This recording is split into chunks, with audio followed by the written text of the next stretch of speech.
So, I happen to be in one of those professions where there is at no time any official acknowledgement that, yes, you've made it. I mean, no one has the authority to decide who is and who isn't a writer.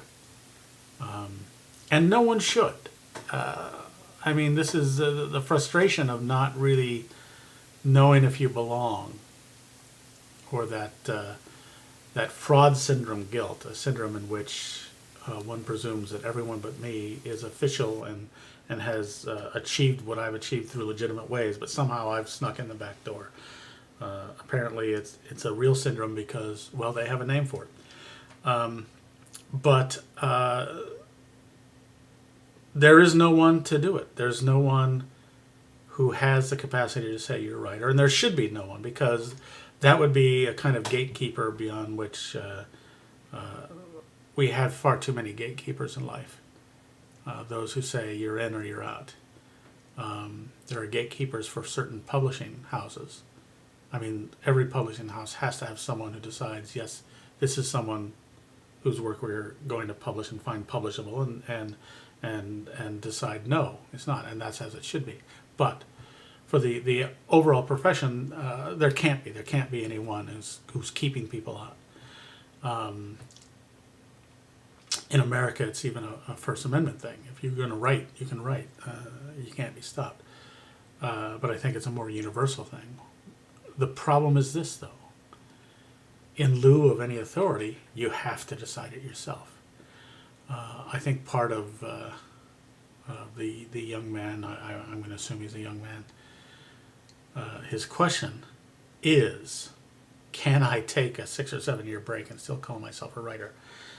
I suspect the answer is no. You might have been a writer, or you could, there are several noted writers who produce, one work in their life. Margaret Mitchell, a good example with Gone with the Wind. Did she keep writing after that and just didn't come up with anything, or did she stop? And if she stopped, then she was no longer a writer. She was still a novelist because she produced a novel and got published. And I think that's more than just playing around with semantics. But no one gets to say that about you but you. You get to decide whether or not you're a writer. And that may, in fact, be a different question than whether or not you are writing. In order to keep up what skills I've developed as a writer, I pretty much have to write something every day, or they atrophy quick. That said, I don't always do that.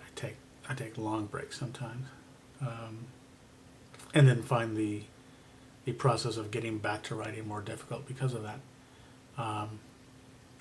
But no one has the authority in any way to say I am or am not a writer, except for me.